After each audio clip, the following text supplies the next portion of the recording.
윤서아는 지난 3년간 철저히 숨겨온 진실이 담긴 절반쯤 불에 타버린 금장 만년필을 검은 대리석 테이블 위에 올려놓았다. 그 옆에는 이미 서명이 끝난 이혼 서류가 놓여 있었고 그것은 곧 닥쳐올 거대한 파국의 시작을 의미했다. 현관문이 거칠게 열리며 술 기운을 머금은 강태경이 들어섰을 때 평소라면 서아를 향해 차가운 조소를 날렸을 그의 단단한 얼굴이 만년필을 발견하고는 걷잡을 수 없이 무너져 내렸다. 그것은 그가 10년 동안 미친 듯이 찾아 헤매던 물건이자 화재 현장에서 어머니와 함께 영원히 사라졌다고 믿었던 유품이었다. 이게 왜 당신 손에 있지? 태경의 낮고 갈라진 목소리가 적막한 펜트하우스의 공기를 갈랐다. 그의 검은 눈동자가 거세게 흔들리며 들고 있던 최고급 가죽 서류 가방이 바닥으로 추락했다. 둔탁한 파열음이 거실을 울렸지만 서아는 미동조차 하지 않았다. 그녀는 창밖으로 쏟아지는 서울의 밤비를 한번 응시한 뒤 준비해둔 작은 여행 가방의 손잡이를 고쳐 쥐었다. 더 이상 그에게 어떤 변명도 구차한 설명도 할 필요가 없었다. 거짓된 결혼 생활 동안 그가 퍼부은 모멸감을 묵묵히 삼켜온 이유는 오직 이 만년필을 찾아 원래 주인의 자리로 돌려놓기 위함이었다. 이제 그녀의 역할은 끝이 났다. 태경은 가방을 주울 생각도 하지 못한 채 테이블 위에 서류와 만년필을 번갈아 보며 굳어 있었다. 호흡이 점차 가빠지며 그의 넓은 어깨가 미세하게 떨리기 시작했다. 서아는 그가 충격에서 헤어나오기 전에 조용하고 단호한 걸음으로 현관을 향해 걸음을 옮겼다. 지난 3년 동안 그는 그녀를 살인자의 딸로 규정하며 철저하게 혐오했고 자존심을 짓밟았다. 하지만 서아는 단 한 번도 그에게 억울함을 호소하거나 눈물을 보이지 않았다. 오직 태산그룹이라는 거대한 성벽 어딘가에 숨겨진 진실을 찾기 위해 숨죽여 살았을 뿐이다. 마침내 찾아낸 진실의 조각을 그에게 남긴 채 그녀는 차가운 공간을 벗어나고 있었다. 쾅 하는 소리와 함께 현관문이 닫히자 그제야 태경은 멍했던 정신을 차렸다. 불에 탄 만년필의 매끄러운 금장 표면에 그의 가늘게 떨리는 손끝이 닿았다. 불에 그을린 금속의 차가운 감촉이 그의 마지막 남은 이성을 박살냈다. 윤서아. 그가 상처 입은 짐승처럼 으르렁거리며 그녀의 이름을 뱉어냈지만 돌아오는 대답은 없었다. 미친 듯이 현관으로 달려가 문을 거칠게 열어젖혔을 때 화려하고 긴 복도에는 서늘한 공기만 맴돌고 있었다. 엘리베이터의 붉은색 층수 표시기는 이미 지하 주차장을 향해 빠르게 내려가고 있었다. 그는 비에 젖은 겉옷을 챙길 생각도 하지 못한 채 곧바로 비상계단을 향해 몸을 던졌다. 서울의 도심은 쉴 새 없이 쏟아지는 폭우로 인해 한 치 앞도 분간할 수 없었다. 태경은 거센 비를 온몸으로 맞으며 왕복 8차선 도로 위로 뛰어들었다. 구두가 흙탕물을 짓밟았고 젖은 셔츠는 어깨에 얼음장처럼 차갑게 달라붙었다. 윤서아, 당장 멈춰. 그는 도로를 향해 절규하듯 소리쳤지만 목소리는 무자비한 빗소리에 먹혀 흔적도 없이 사라졌다. 저 멀리 붉은 테일램프를 켠 택시 한 대가 흐려진 아스팔트를 미끄러지듯 빠져나가고 있었다. 태경은 손을 뻗으며 전력으로 달렸지만 택시는 이미 거대한 도시의 불빛 속으로 완전히 자취를 감춘 뒤였다. 빗물인지 눈물인지 모를 액체가 얼굴을 타고 흘러내렸다. 그는 숨을 헐떡이며 빗속에 우뚝 섰다. 10년 전 그날 밤 붉은 불길 속에서 어머니를 잃었을 때 느꼈던 지독한 무력감이 다시금 그의 온몸을 휘감았다. 그는 서아가 태산그룹을 붕괴시키기 위해 의도적으로 접근했다고 굳게 믿었다. 그래서 그녀를 곁에 묶어두고 가장 잔인한 방식으로 고통을 주려 했다. 그러나 그녀가 남기고 간 불에 탄 만년필은 그가 진실이라고 믿었던 세계를 송두리째 뒤흔들고 있었다. 그것은 오직 끔찍한 화마 속에서 어머니의 마지막을 지켜본 사람만이 가질 수 있는 물건이었다. 비에 젖은 흙발 사이로 드러난 그의 날카로운 눈매가 견딜 수 없는 고통으로 일그러졌다. 얼마나 오랜 시간 동안 빗속에 서 있었는지 모를 정도로 시간이 흐른 후 태경은 처참한 몰골로 다시 펜트하우스로 돌아왔다. 다음날 아침에 창백한 햇살이 비칠 때까지 그는 젖은 옷을 갈아입지도 않은 채 거실 소파에 앉아 있었다. 테이블 위에는 어젯밤 서아가 남기고 간 이혼 서류가 그의 시선 끝에 여전히 놓여 있었다. 붉게 충혈된 눈이 서류의 하단, 그녀의 단정하고 꼿꼿한 서명에 머물렀다. 떨리는 손으로 매끄러운 종이를 무의식적으로 뒤집었을 때 뒷면에 적힌 작고 익숙한 글씨체가 눈에 들어왔다. 저를 찾지 마세요. 평생 평안하시기를 바랍니다.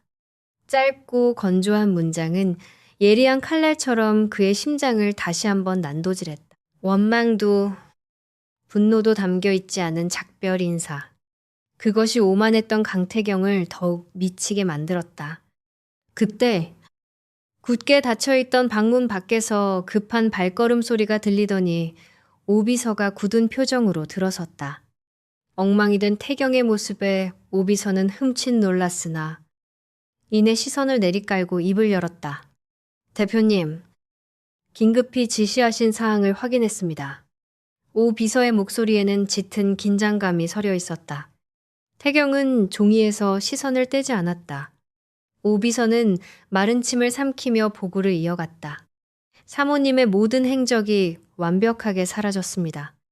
신용카드 사용 내역이나 출국 기록조차 찾을 수 없습니다. 평소 연락을 취하시던 보육원이나 보건센터와도 이미 단절된 상태였습니다. 마치 세상에 존재하지 않았던 사람처럼 모든 흔적을 지우셨습니다. 태경의 핏줄이 붉어진 손에 들린 이혼 서류가 구겨지며 파열음을 냈다. 서아는 철저하게 떠날 준비를 해왔고 단 하나의 단서나 희망도 남기지 않았다. 그녀가 남긴 유일한 흔적은 오직 무거운 진실을 머금은 채 불에 타버린 저 만년필 뿐이었다. 텅 빈 펜트하우스에 홀로 남겨진 강태경은 두 손에 얼굴을 파묻고 길고 고통스러운 숨을 토해냈다. 그토록 증오하며 밀어내고자 했던 여자가 그의 세상에서 가장 거대한 빈자리를 남기고 영원히 사라져버렸다. 쉴 새 없이 자판을 두드리는 소리와 거칠게 서류가 넘어가는 마찰음만이 웅장한 대표이사실의 서늘한 공기를 가르고 있었다. 창밖으로는 한 달 전 서아가 떠나던 그 밤처럼 굵은 빗줄기가 서울의 빌딩 숲을 무자비하게 때리고 있었다. 강태경은 짙은 그늘이 내려앉은 눈매를 한 채 책상 위로 조사보고서와 사진 뭉치를 신경질적으로 집어던졌다. 흩뿌려진 사진들이 매끄러운 유리 상판 위로 미끄러졌다. 지난 한 달, 그는 잠들지 못하는 밤을 지새우며 윤서아의 흔적을 쫓는데 자신의 모든 권력과 재력을 미친 듯이 쏟아부었다. 세상에서 영원히 증발해버릴 것 같았던 그녀의 자취는 서울 외곽의 작고 낡은 예술품 복원 공방에서 마침내 꼬리를 밟혔다. 오비서가 극도로 조심스러운 손길로 내려놓은 사진 속 서아는 낡고 빛바랜 앞치마를 두른 채 오래된 서적을 복원하며 옅게 웃고 있었다. 태경의 곁에서는 단 한 번도 보여준 적 없었던 그 평온하고 안도감 섞인 미소가 그의 텅 빈 가슴 한가운데에 날카로운 불길을 다시 지폈다. 그는 당장이라도 그 허름한 공방으로 차를 몰고 가 문을 부수고 그녀를 끌어내고 싶은 충동을 간신히 억눌렀다. 불에 탄 만년필을 쥔 손에 힘이 들어갈 때마다 그날 밤 그녀가 남긴 차가운 이혼 서류의 감촉이 되살아나 그를 괴롭혔다. 섣불리 다가갔다가는 그녀가 다시 안개처럼 그의 소나기를 빠져나갈 것이 분명했다. 대신 태경은 자신이 가장 잘 다룰 수 있는 무기인 자본과 권력을 철저하고도 교묘하게 이용하기로 했다. 그는 서아가 속한 공방이 입찰을 준비 중이던 강씨 가문의 오래된 저택복원 프로젝트를 막대한 자금으로 통째로 사들였다. 공방의 원장은 태산그룹이라는 거대한 후원자가 나타나자 엎드려 환호했고 태경의 은밀한 지시대로 윤서아를 프로젝트의 총괄 책임자로 임명할 수밖에 없었다. 서아가 태경이 파놓은 함정인 줄도 모른 채 스스로 그의 영역 안으로 걸어 들어오도록 그는 숨막히는 거대한 덫을 놓고 사냥감처럼 그녀를 기다렸다. 태산그룹 본사 최고층에 위치한 대회의실. 전면 유리창 너머로 잿빛 서울 하늘이 내려다 보이는 무거운 문이 열리며 윤서아가 들어섰다. 보건 프로젝트의 VIP 클라이언트에게 첫 브리핑을 하기 위해 단정한 검은색 정장 차림으로 나타난 그녀의 걸음이 거대한 테이블 끝에 도달하자마자 눈에 띄게 멈칫했다. 상석에 깊숙이 기대어 앉아 서늘하고 짙은 시선으로 자신을 꿰뚫어 보듯 응시하는 남자는 다름 아닌 그녀의 전남편 강태경이었다. 서아의 맑은 눈동자에 순간적인 당혹감과 미세한 경련이 일었지만 이내 그녀는 감정을 지우고 완벽하게 얼어붙은 호수를 연상케 하는 차분한 얼굴로 돌아왔다. 넓고 차가운 원목 테이블을 사이에 둔 두 사람의 시선이 공중에서 얽히자 주변의 공기마저 얼어붙는 듯한 숨막히는 긴장감이 무겁게 내려앉았다. 배석한 임원들은 영문도 모른 채 두 사람 사이에 살얼음판 같은 기류에 숨을 죽였다. 태산그룹의 저택 보건 프로젝트 총괄을 맡은 윤서아입니다. 그녀는 한치의 흐트러짐도 없는 목소리로 입을 열며 마치 한 번도 본 적 없는 타인에게 하듯 건조하고 깍듯하게 고개를 숙였다. 3년을 한 집에서 살며 같은 공기를 마셨던 남자를 오늘 처음 대면한 비즈니스 파트너처럼 취급하는 그 태도에 태경의 미간이 무섭게 일그러졌다. 그는 테이블 아래로 뻗은 주먹을 뼈마디가 하얗게 질릴 정도로 꽉 쥐었다. 짧게 깎인 손톱이 손바닥을 깊게 파고들어 붉은 핏방울이 맺혔지만 그는 육체적인 고통을 전혀 느끼지 못했다. 서아의 저 무심하고 투명한 눈빛이 그에게 내리는 형벌이 훨씬 더 잔인하고 견디기 힘들었기 때문이다.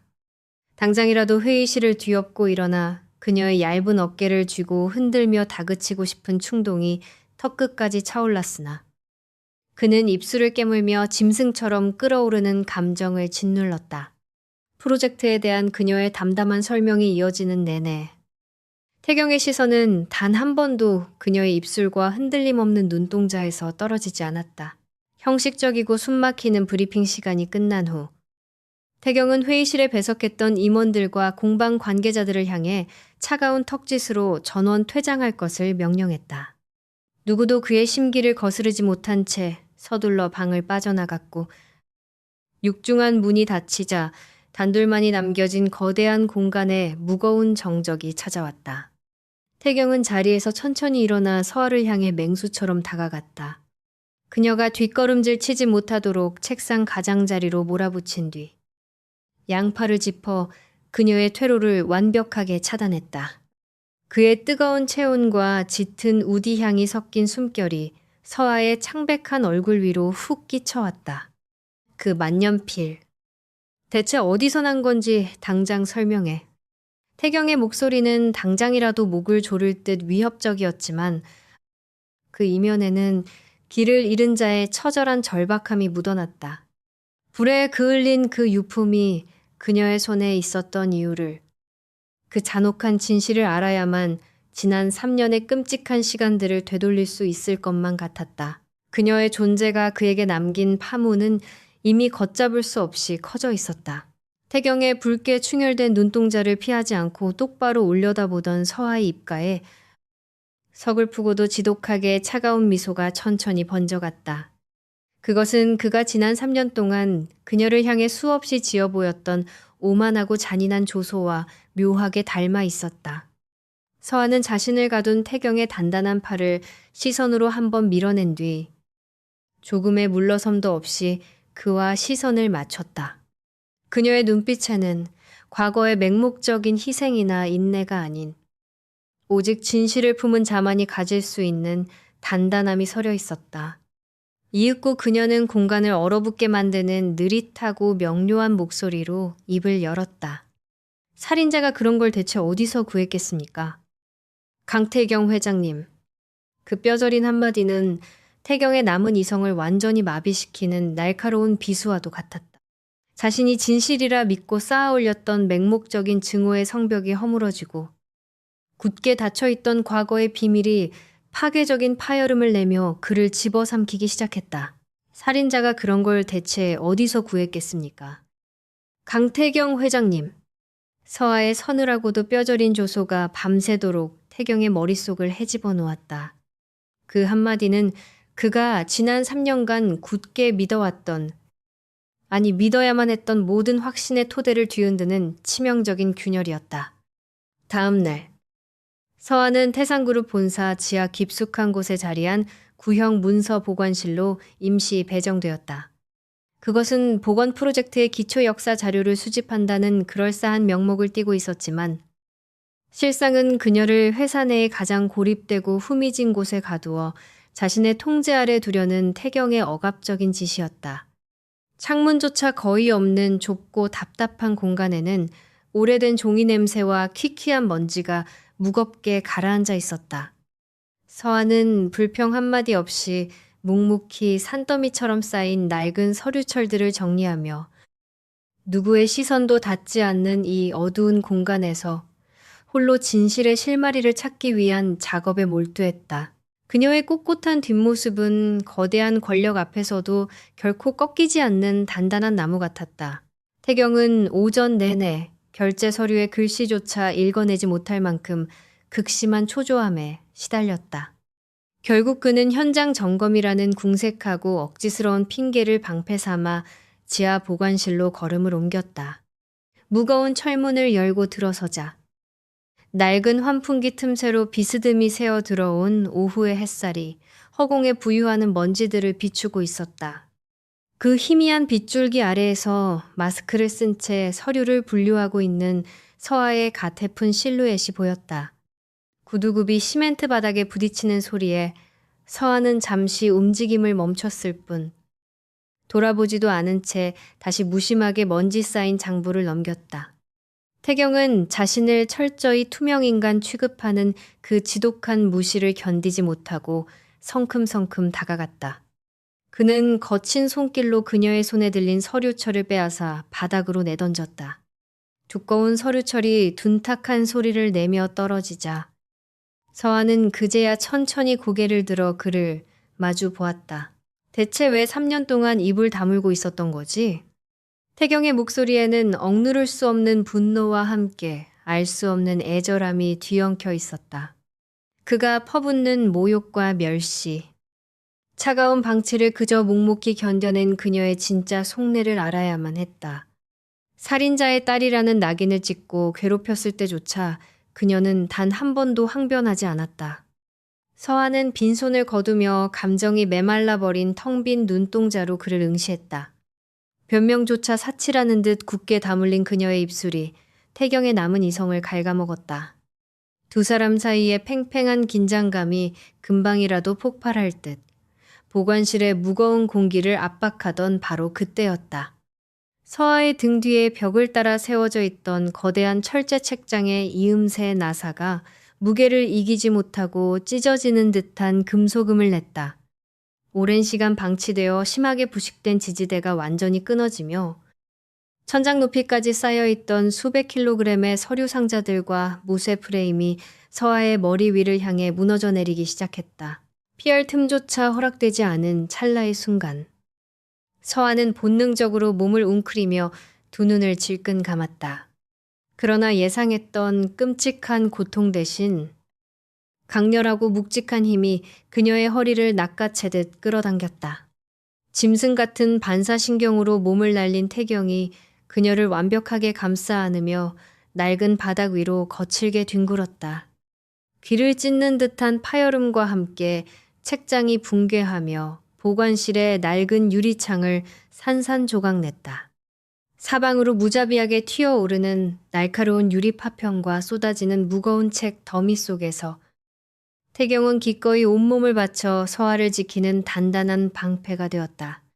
짙고 익숙한 삼나무 향이 서아의 숨결을 에워쌌고 귓가에는 태경의 거칠고 불규칙한 심장 박동이 생생하게 울렸다. 허공을 날아온 예리한 유리 조각 하나가 태경의 넓은 어깨를 스치고 지나가며 맞춤 셔츠를 찢고 붉은 피를 배어나오게 했지만 그는 서화를 껴안은 팔의 힘을 조금도 풀지 않았다. 오히려 그녀가 다칠세라 자신의 품속으로 더욱 깊숙이 숨길 뿐이었다. 요란했던 붕괴의 잔해들이 멈추고 자욱한 먼지가 매캐하게 가라앉자 태경은 헐떡이는 숨을 삼키며 서화의 어깨를 쥐고 무너진 더미 속에서 몸을 일으켰다. 극도의 공포와 안도감이 뒤섞인 감정이 통제력을 잃고 거칠게 터져나왔다. 그는 서화가 다친 곳이 없는지 확인하기 위해 다급하고 거친 손길로 그녀의 몸을 살폈다. 그 투박한 움직임 속에서 무너지는 구조물에 스쳐 이미 실밥이 뜯어져 있던 서화의 얇은 셔츠 등 부분이 힘없이 길게 찢어지고 말았다. 순간 서화를 훑어내리던 태경의 시선이 돌덩이처럼 굳어버렸다. 환풍기 틈으로 스며든 창백한 빗줄기가 찢어진 옷감 사이로 드러난 서화의 하얀 등과 어깨를 적나라하게 비추고 있었다. 부드러운 피부 위에는 결코 있어서는 안 될. 끔찍하게 일그러지고 융기된 거대한 화상 흉터가 넓게 자리 잡고 있었다. 그것은 살점이 녹아내리고 타들어가는 극도의 고통을 견뎌낸 훈장이자 지울 수 없는 낙인이었다. 태경의 검은 눈동자가 울퉁불퉁하게 엉겨붙은 화상 자국에 못 박힌 채 지진이 일어난 듯 걷잡을 수 없이 흔들렸다. 그의 머릿속으로 10년 전 모든 것을 집어삼키던 시뻘건 화염과 매연으로 가득했던 저택의 화재 현장이 섬광처럼 스쳐 지나갔다. 어머니를 구하지 못했다는 절망감 속에서 주저앉아 있던 그의 시야 끄트머리로 아버지를 찾겠다며 불길 속을 향해 겁없이 뛰어들었던 작은 소녀의 뒷모습. 기억 속의 희미한 조각이 눈앞의 끔찍한 흉터와 완벽하게 맞물리는 순간 태경의 심장이 나락으로 곤두박질 쳤다. 그의 거대한 손이 허공을 떠돌다 마침내 미세하게 경련하며 서화의 흉터 위로 향했다. 차마 상처에 닿지도 못한 채 멈춰선 그의 손끝에서 형언할 수 없는 고통과 지독한 회한이 소용돌이쳤다. 자신이 증오했던 여자가 사실은 그 화마 속에서 누구보다 깊은 상처를 입은 생존자였다는 사실이 그를 잔인하게 난도질했다. 태경의 목소리는 형편없이 갈라지고 무너져 내리고 있었다. 이 상처, 대체 언제부터 있었던 거지? 찢겨진 셔츠 사이로 적나라하게 드러난 참혹한 화상 흉터는 태경의 이성을 송두리째 붕괴시켰다. 불길이 휩쓸고 간 듯 일그러진 그녀의 살결 위에서 그의 손끝은 차마 닿지 못한 채 허공을 떠돌며 미세하게 경련했다. 대체 언제부터 있었던 상처냐는 그의 절박하고 갈라진 물음에 서하는 아무런 대답도 하지 않았다. 그녀는 얼음장처럼 차가운 얼굴로 흘러내린 옷깃을 여미며 그에게서 한 걸음 물러설 뿐이었다. 그 지독한 침묵과 거부는 그녀가 겪었을 지옥 같은 고통을 그가 감히 묻고 위로할 자격조차 없음을 잔인하게 일깨워 주었다. 지난 3년 동안 살인자의 딸이라 낙인 찍고 혐오했던 여자가 사실은 그 끔찍한 화마 속으로 아버지를 찾기 위해 제 몸을 내던졌던 상처투성이의 생존자였다는 진실이 그의 심장을 갈기갈기 찢어놓았다. 자신이 진실이라 믿었던 오만함이 얼마나 어리석고 얄팍한 것이었는지 깨달은 태경은 숨을 쉴 수 없는 깊은 회한에 사로잡혔다. 태경이 혼란과 자책의 늪에 빠져있는 동안 거대한 태산그룹의 반대편에서는 어두운 욕망이 꿈틀대고 있었다. 최고급 가죽 소파에 몸을 기댄 강인호 부회장은 서아가 태산 빌딩을 빠져나가는 모습이 담긴 파파라치 사진을 서늘한 미소와 함께 파쇄기에 밀어넣었다. 날카로운 톱니바퀴가 사진을 산산조각 내는 소리와 함께 그는 느릿하게 휴대전화를 집어들었다.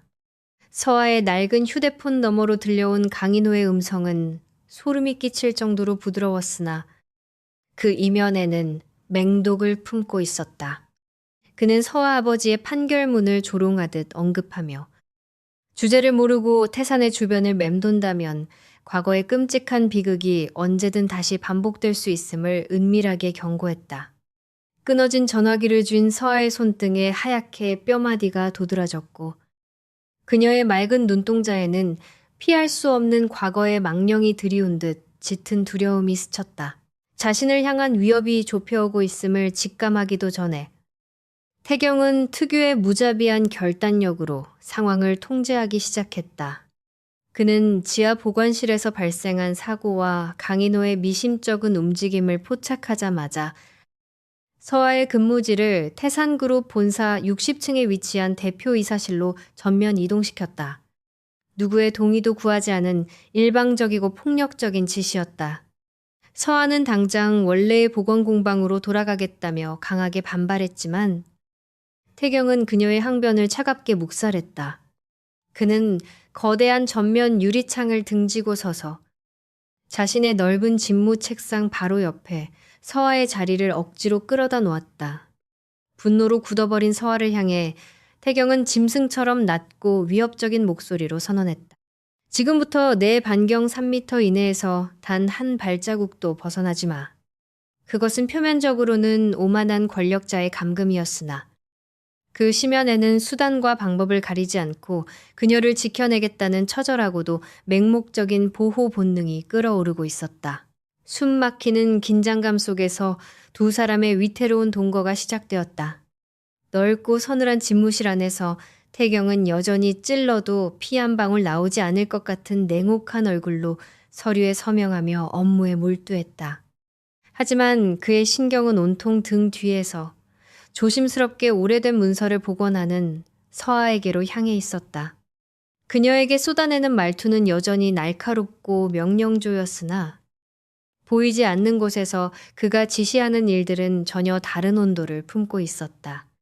서아가 피로에 지쳐갈 무렵이면 비서실을 통해 매번 전달되던 독한 에스프레소는 어느새 그녀가 가장 좋아하는 은은한 헤이즐넛 향의 디카페인 커피로 바뀌어 있었다. 하루 종일 선체로 정교한 복원 작업에 매달리는 그녀가 발의 통증을 느끼지 않도록 그녀의 작업대 아래에는 태경이 은밀하게 공수해온 최고급 양모 러그가 어느 날 아침 소리 없이 깔려 있었다.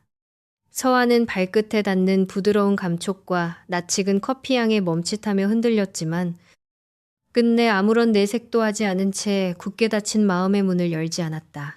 태경의 서툰 배려와 서아의 차가운 외면이 팽팽하게 줄다리기를 하던 오후.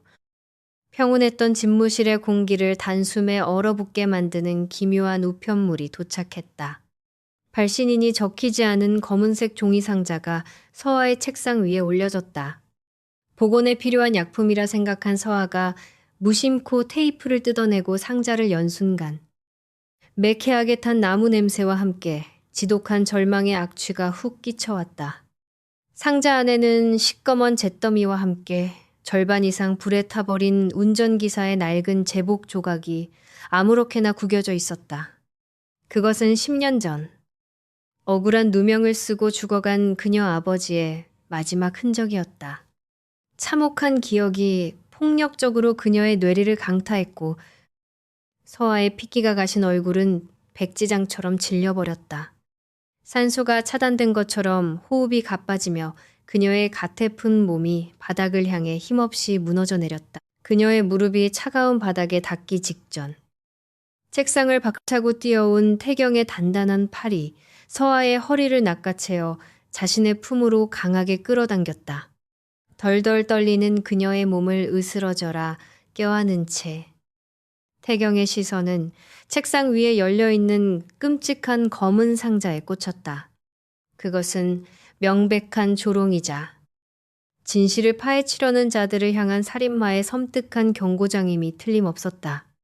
서아를 보호하며 이 모든 비극을 방관했던 자신을 향한 지독한 혐오와 분노가 그의 핏대를 곤두서게 했다. 그는 겉옷을 벗어 공포에 질린 서아의 시야를 완전히 가려준 뒤 한 손으로 서늘하게 휴대폰을 꺼내 들었다.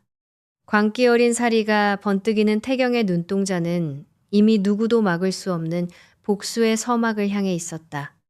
오, 비서. 10년 전 화재 사건 조사. 전면 재개해.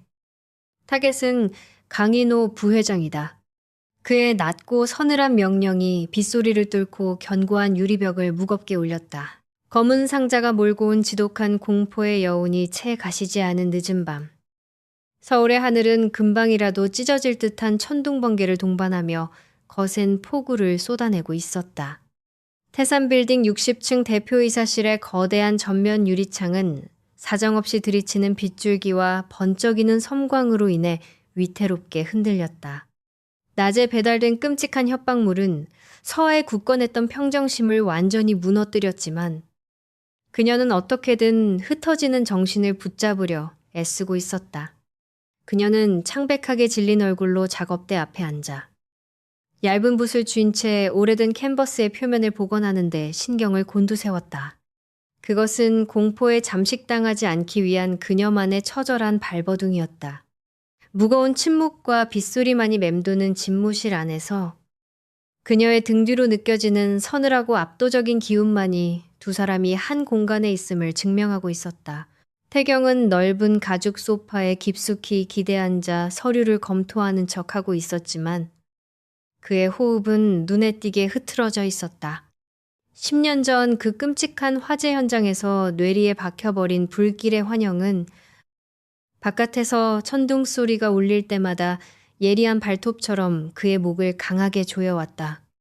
번개가 칠 때마다 그의 굳건한 어깨가 반사적으로 움츠러들었고 핏기가 가신 이마에는 차가운 식은땀이 맺혀 흘러내렸다. 평소라면 독한 약을 삼키거나 완벽한 암흑 속에 숨어 홀로 발작의 고통을 견뎌냈을 그였다. 하지만 지금은 무너질 듯 위태로운 서아를 혼자 둘 수 없다는 맹목적인 보호 본능이 그를 이 끔찍한 공포의 한가운데에 억지로 붙잡아두고 있었다. 그는 손바닥에 손톱이 깊게 파고들어 피가 맺힐 정도로 주먹을 꽉 쥔 채 제 안에서 날뛰는 트라우마를 필사적으로 짓눌렀다. 그러나 서아의 맑고 기민한 눈동자는 창창한 유리창에 희미하게 비친 태경의 파리한 안색과 미세한 경련을 결코 놓치지 않았다. 그녀는 굳게 다물었던 입술을 작게 달싹이다. 결국 들고 있던 복원 도구를 내려놓고 조용히 자리에서 일어났다. 지난 3년 동안 그가 빗속에서 숨을 헐떡이며 발작을 일으킬 때마다 기계적으로 해왔던 지독하게 익숙한 습관이 그녀의 몸을 움직였다. 서아는 집무실 한 구석에 마련된 탕비실로 걸어가 따뜻한 국화차를 우려냈다. 그리고 태산의 중앙 제어 시스템을 조작해 무겁고 웅장한 첼로 교향곡을 집무실 전체에 은은하게 틀었다. 거칠게 울부짖는 천둥 소리를 덮어주는 묵직한 선율 사이로 그녀는 하얀 김이 피어오르는 찻잔을 들고 그를 향해 다가갔다. 차가운 유리 테이블 위에 찻잔이 달그락거리며 놓이는 소리가 불안한 공간을 채웠다. 서아가 테이블 위에 찻잔을 내려놓고 무심하게 돌아서려는 찰나였다. 차갑게 식어있던 그녀의 가녀린 손목을 태경의 뜨겁고 덜덜 떨리는 커다란 손이 다급하게 움켜쥐었다. 번쩍이는 섬광 속에서 마주친 그의 붉게 충혈된 눈동자에는 그동안 그를 둘러싸고 있던 오만함이 모두 씻겨내려간 상처 입은 짐승의 절박함만이 가득했다. 도대체 지난 3년 동안 내 옆에서 무슨 짓을 견뎌낸 거야. 그의 목소리는 빗소리에 묻힐 듯 형편없이 갈라져 있었지만 그녀의 깊게 패인 상처를 향해 조심스럽게 손을 뻗으려는 처절한 애원이 담겨 있었다. 자신이 진실이라 믿었던 오해로 얼룩진 시간들을 어떻게든 되돌리고 싶은 남자의 지독한 후회가 그녀의 얼어붙은 손끝을 타고 고스란히 전해져 왔다. 그가 내쉬는 거친 숨결에는 걷잡을 수 없는 고통이 섞여 있었다. 태경의 절규에 가까운 물음에도 서아는 잡힌 손을 억지로 뿌리치지 않은 채 그저 서글프고도 메마른 미소를 지어 보였다. 그녀의 눈빛은 너무나도 깊고 고요해서 오히려 마주보는 태경의 가슴을 무참하게 베어냈다. 강 회장님, 저에게 사과하실 필요 없습니다. 그리고 제 과거에 대해서도 묻지 마세요. 서아의 덤덤한 목소리는 애절한 첼로 선율 위로 차갑게 내려앉으며 두 사람 사이에 보이지 않는 벽을 더욱 견고하게 만들었다. 우리는 그저 종이 한 장, 이혼 서류를 공유했던 사람일 뿐입니다. 이제는 아무 상관없는 타인이니까요. 그녀의 말은 자신을 보호하기 위해 쌓아 올린 지독한 방어 기제이자 그에게 허락하는 마지막 자비 없는 선언이었다. 그녀는 이 지독한 악연의 고리를 끊어내려 스스로의 마음을 난도질하고 있었다. 타인이라는 단어가 그의 심장을 날카롭게 관통하는 순간 이성의 끈이 끊어진 태경은 테이블 위에 찻잔이 부딪히는 요란한 소리와 함께 서아를 자신의 품으로 거칠게 끌어당겼다. 반항할 틈조차 없이 그의 단단한 가슴에 안겨버린 서아의 귓가로 그의 거친 숨결과 미친 듯이 뛰는 심장 고동이 폭포수처럼 쏟아져 내렸다. 짙은 우디향이 그녀의 감각을 마비시킬 듯 애워쌌다. 누가 우리가 이혼했다고 그래. 그가 그녀의 얇은 허리를 부서질 듯 꽉 끌어안으며 짐승처럼 으르렁거리듯 속삭였다. 그 서류. 네가 떠나던 그날 밤에 내가 이미 갈기갈기 찢어버렸어. 끔찍한 천둥 소리를 찍고 나온 남자의 광기 어린 고백이 창문을 부술듯이 때리는 거센 빗소리 속으로 무겁게 흩어졌다. 네가 떠나던 그날 밤에 내가 이미 갈기갈기 찢어버렸어.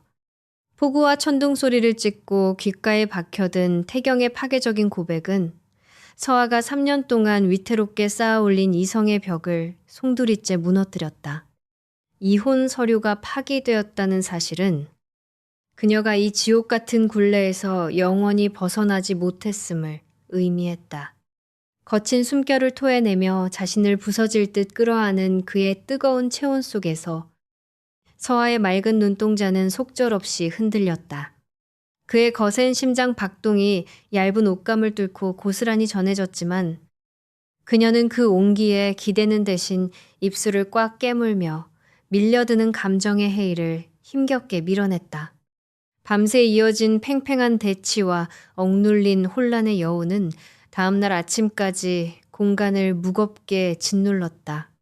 서아는 태경이 던진 충격적인 진실을 애써 외면하며 오직 자신에게 주어진 복원 프로젝트라는 차가운 현실의 밧줄을 꽉 틀어쥐었다. 그것만이 그녀가 이 위험하고도 절박한 남자 앞에서 무너지지 않을 수 있는 유일한 생존 방식이었다. 며칠 뒤 묵직한 엔진음을 울리며 검은색 마이바흐 한 대가 우거진 나무들을 지나 굽이진 진입로를 미끄러지듯 통과했다. 차량이 멈춰선 곳은 서울 외곽의 인적 드문 언덕에 위치한 강씨 가문의 낡은 저택 앞이었다. 덩굴로 빽빽하게 뒤덮인 거대한 석조 건물은 오랜 시간 버려진 채 스산하고 서늘한 기운을 내뿜고 있었다. 이곳은 복원 프로젝트의 핵심 장소이자 10년 전 태경의 어머니를 무참히 집어삼키고 서아의 아버지를 억울한 죽음으로 몰아넣은 참혹한 화재의 현장이었다. 차 문을 열고 내린 태경의 발걸음은 잿빛 구름이 내려앉은 저택의 외관을 마주한 순간 납덩이를 단 듯 무거워졌다.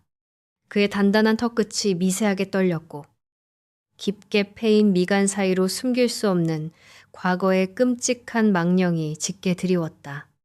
반면 서아는 창백하지만 흔들림 없는 얼굴로 장비가 담긴 무거운 가방을 고쳐매고 그보다 먼저 무성한 잡초를 밟으며 굳게 닫힌 현관문을 향해 걸음을 옮겼다.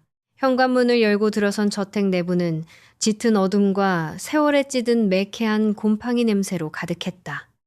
화마가 휩쓸고 간 흔적이 고스란히 남은 벽면, 그리고 뼈대만 앙상하게 남은 가구들 위로 덮인 하얀 방수포들이 마치 유령처럼 기괴한 실루엣을 만들어내고 있었다. 깨진 유리창 틈새로 부서져 내린 한 줄기, 오후의 햇살만이 공기 중에 빽빽하게 부유하는 뽀얀 먼지를 비출 뿐이었다. 두 사람은 조심스러운 걸음으로 복도를 지나 2층 끝에 위치한 불길이 가장 먼저 시작되었던 어머니의 옛 서재 앞에 섰다. 새까맣게 수처럼 그을린 문설주 앞에 서자 태경의 호흡이 눈에 띄게 불규칙해지며 가빠졌다. 서아는 극도의 두려움과 트라우마에 짓눌린 그의 상태를 눈치채고는 그를 재촉하거나 동정을 표하는 대신 묵묵히 서재 안으로 먼저 발을 들였다. 그녀는 전문가의 예리하고 차분한 시선으로 훼손된 벽면과 잔해들을 살피며 공간의 비밀을 더듬기 시작했다. 방수포를 걷어내고 바닥에 흩어진 파편들을 조심스럽게 정리하던 중 서아의 시선이 한쪽 벽면에 부자연스럽게 달라붙어 있는 커다란 유화 액자에 머물렀다. 그것은 짙은 색채로 그려진 풍경화였는데 화재 당시의 고열로 인해 캔버스의 가장자리와 안료가 벽지의 잔해와 엉겨붙어 완전히 하나가 된 상태였다. 서아는 숨을 죽인 채 가방에서 정교한 복원용 메스와 특수 용액을 꺼내 들었다. 그녀의 가늘고 하얀 손가락이 미세한 떨림도 없이 액자의 테두리를 따라 움직이며 굳어버린 안료와 석고 덩어리를 섬세하게 분리해내기 시작했다. 묵직한 마찰음과 함께 낡은 벽의 파편들이 바닥으로 떨어져 내리더니 마침내 거대한 유화 액자가 둔탁한 소리를 내며 벽에서 떨어져 나갔다. 그 순간 액자가 완벽하게 가리고 있던 벽면 안쪽 깊숙한 곳에서 붉게 녹슨 낡은 금속 표면이 서늘하게 모습을 드러냈다. 그것은 교묘하게 숨겨져 있던 구형 다이얼식 벽면 금고였다. 무거운 침묵이 흐르던 서재 안. 비밀스러운 금고의 등장에 태경의 초점 잃은 눈동자가 매섭게 빛나기 시작했다.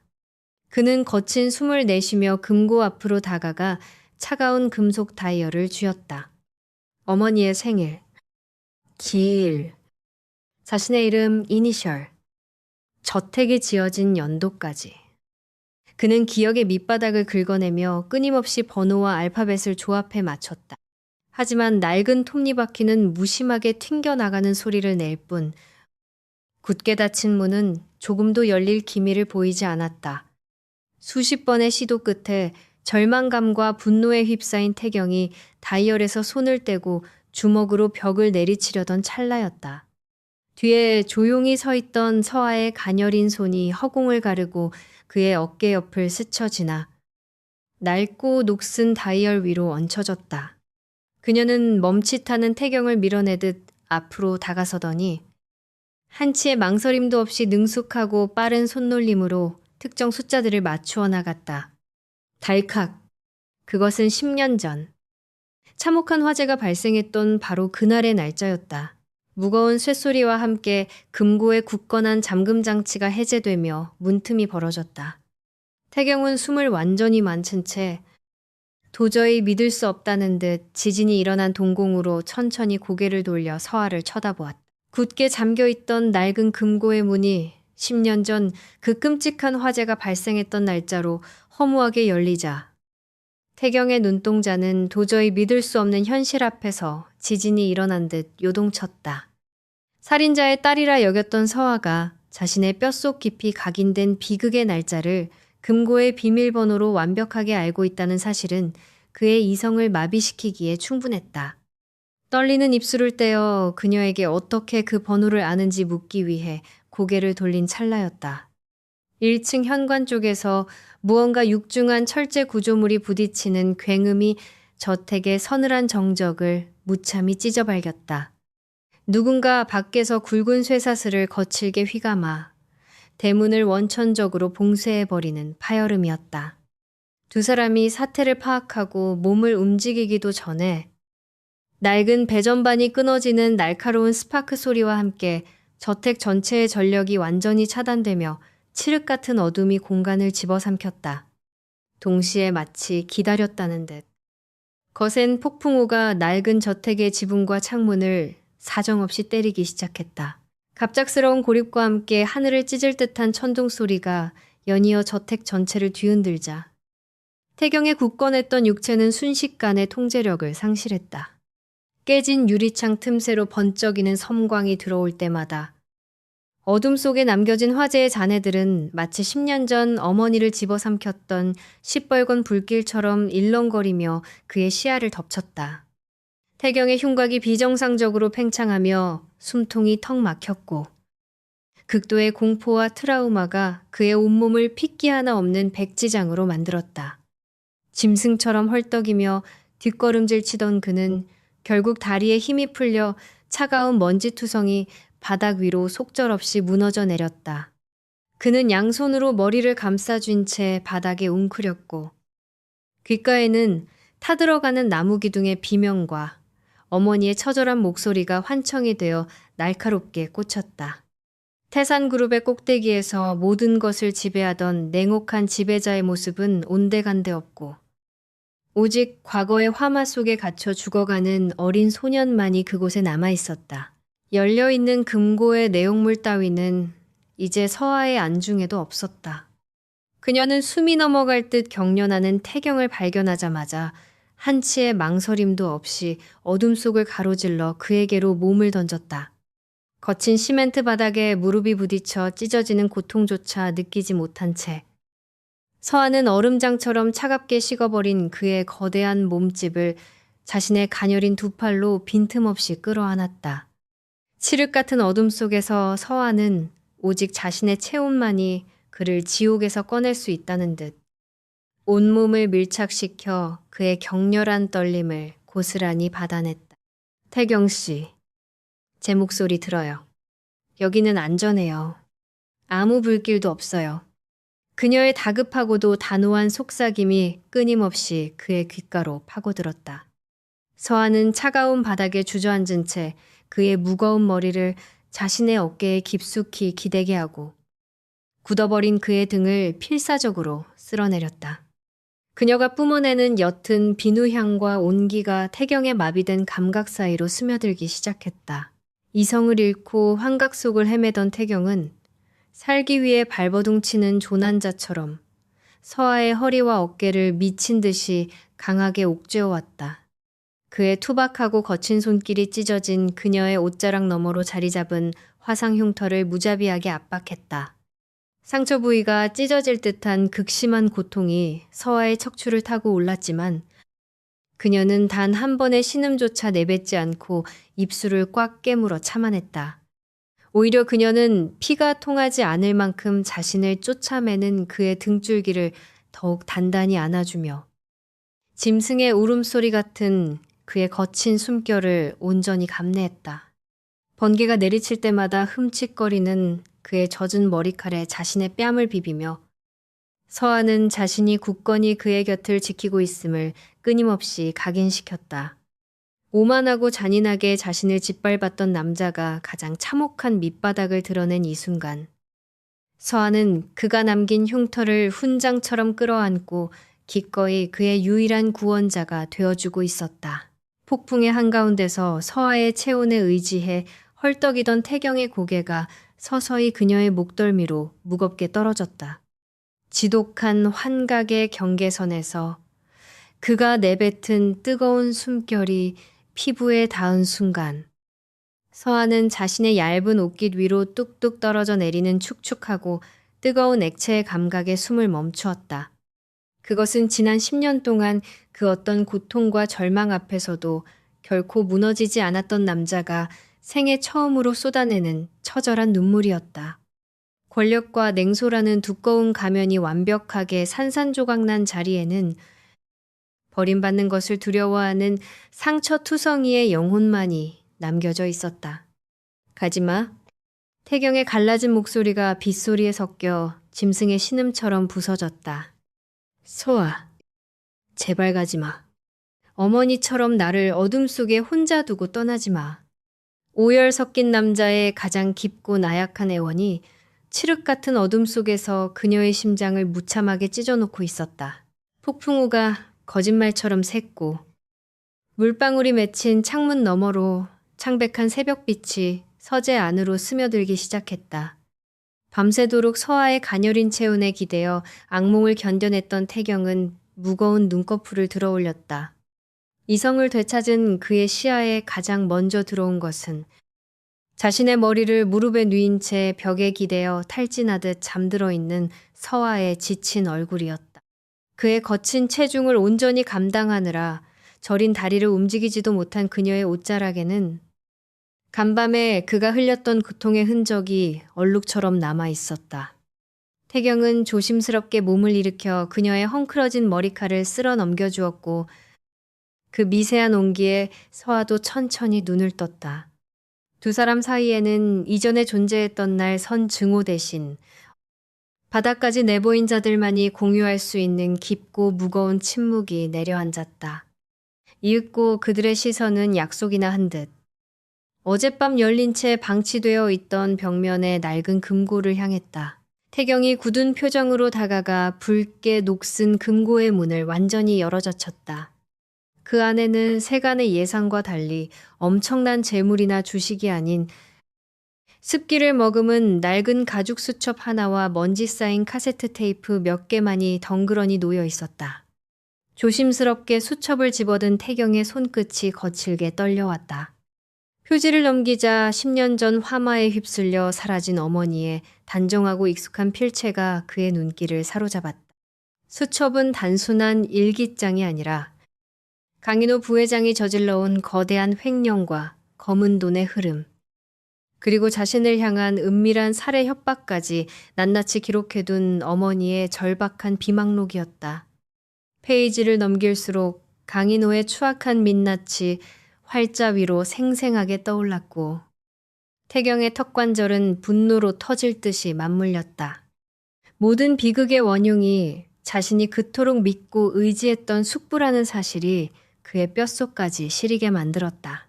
덜덜 떨리는 손으로 마지막 장을 넘기려던 순간 빛바랜 종이 한 장이 수첩 사이로 빠져나와 바닥으로 툭 떨어졌다. 서아가 그것을 주워 태경에게 건넸을 때 종이에 적힌 내용을 읽어 내려가던 태경의 동공이 찢어질 듯 팽창했다. 그것은 강인호가 서아의 아버지 윤 기사에게 보낸 협박 편지의 복사본이었다. 모든 방화와 횡령의 죄를 뒤집어 쓰지 않으면 그의 하나뿐인 딸 서아를 쥐도 새도 모르게 죽여버리겠다는 잔혹한 사형 선고였다.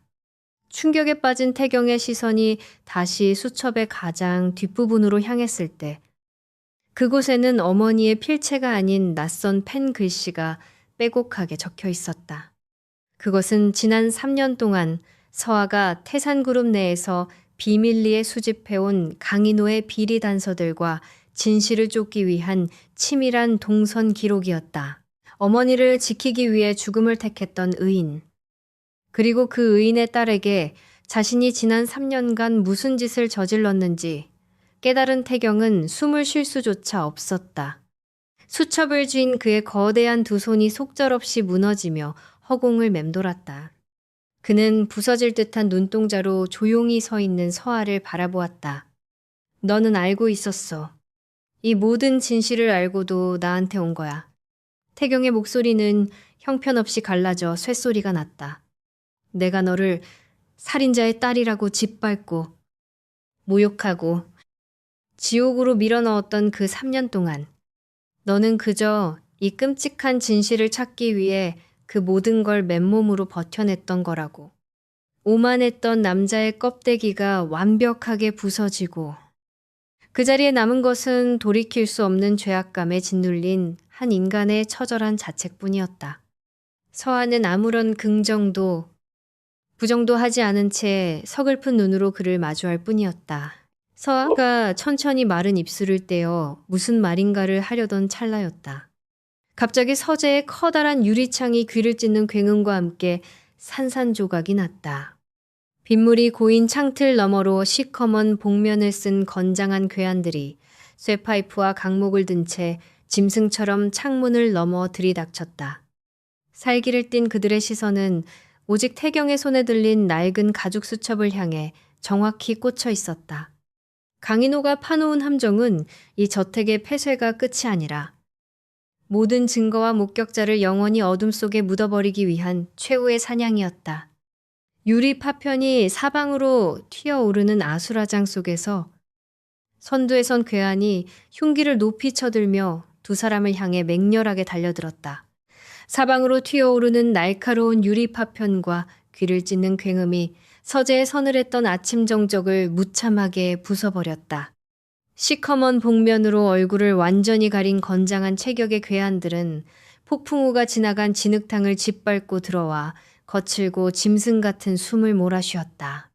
그들의 억센 손에 들린 쇠파이프와 낡은 강목은 깨진 창문 틈으로 새어들어온 창백한 빛을 받아 섬뜩한 살기를 뿜어내고 있었다. 강인호 부회장의 사주를 받은 그들의 목적은 명확했다. 10년 전 화재의 진실이 담긴 폐저택에 갇힌 목격자들을 처리하고 강태경의 손에 들린 낡은 가죽 수첩을 빼앗아 모든 증거를 영원한 어둠 속으로 묻어버리는 것이었다.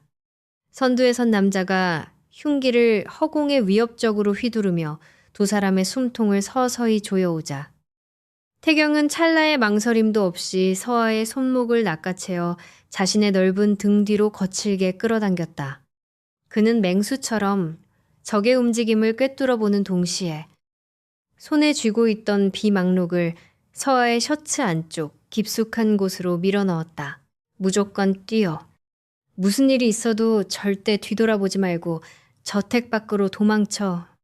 태경의 목소리는 평소 태산그룹의 최고층에서 군림하던 오만하고 이성적인 CEO가 아닌 벼랑 끝에서 자신의 모든 것을 던지려는 상처 입은 짐승의 절박한 포효였다. 자신을 거칠게 밀쳐내며 뒷문 쪽으로 내모는 태경의 억센 힘에 떠밀려 서아는 먼지 쌓인 시멘트 바닥에 속절없이 넘어졌다. 찢어지는 듯한 고통 속에 간신히 고개를 들었을 때 태경은 이미 자신을 향해 무자비하게 쏟아지는 흉기들의 궤적 속으로 맨몸을 던진 후였다. 평생을 서늘한 펜대와 압도적인 자본의 힘으로 사람들의 목줄을 쥐고 흔들어 왔던 그였지만 지금 이 순간 그는 오직 서아를 살리겠다는 맹목적이고 원초적인 본능 하나로 피 튀기는 난투극의 한가운데를 나뒹굴고 있었다. 태경은 허공을 가르고 날아오는 강목을 단단한 팔뚝으로 쳐내고 짐승처럼 으르렁거리며 상대의 급소를 정확하게 가격했다. 그러나 압도적인 수적 열세와 무기의 차이는 그의 체력을 무섭게 갉아먹으며 그를 궁지로 몰아넣었다. 한 괴한의 묵직한 발길질에 복부를 깊숙이 가격당한 그가 고통스러운 신음을 뱉으며 잠시 무릎을 꿇는 절체절명의 순간에도 그의 붉게 충혈된 시선은 오직 문가에 주저앉은 서아가 무사한지만을 집요하게 살피고 있었다. 서아는 자신을 살리기 위해 처참하게 피 흘리며 부서져가는 남자를 홀로 버려두고 도망칠 수 없었다. 그녀는 이성적인 판단을 상실한 채 주변의 부서진 잔해를 살피다. 붉게 녹슨 무거운 쇠지렛대를 집어들고 가늘게 떨리는 목소리로 그의 이름을 외치며 무기를 내던졌다. 허공을 가르며 날아온 쇠지렛대가 요란한 금속성 마찰음을 내며 바닥을 미끄러졌고 태경은 상처 입은 맹수 특유의 반사신경으로 그것을 단숨에 낚아채 반격에 나섰다. 묵직한 쇠붙이가 앞을 가로막던 괴한의 무릎을 강타하며 잠시나마 전세를 역전시키는 듯 했지만 진짜 비극은 가장 방심한 찰나에 사각지대에서 찾아왔다. 태경이 서아 쪽으로 몸을 돌려 그녀가 안전하게 도망칠 수 있는 퇴로를 열어주려던 바로 그 순간이었다. 구석에 쓰러져 신음하던 다른 괴한 하나가 도끼를 품고 비틀거리며 일어서더니 굵고 묵직한 쇠파이프를 높이 쳐들었다. 흉기가 허공을 무섭게 가르며 향하는 궤적이 태경 자신이 아닌 서아의 가녀린 머리라는 것을 직감한 순간 태경의 이성과 뇌리는 하얗게 표백되어 버렸다. 그는 자신이 들고 있던 유일한 방어 무기조차 미련 없이 내던진 채 두 팔을 벌려 온몸을 날려 서아를 완벽하게 끌어안았다. 둔탁하고도 소름이 끼칠 정도로 끔찍한 파열음이 서재의 무거운 공기를 갈기갈기 찢었다. 무자비한 분노가 실린 쇠파이프가 서아를 감싸 안은 태경의 뒤통수와 두슨 어깨를 자비 없이 강타한 것이다. 차마 고통에 찬 신음조차 내뱉지 못한 채 태경의 거대한 몸이 끈이 끊어진 인형처럼 힘없이 무너지며 서아의 위로 무겁게 쏟아져 내렸다.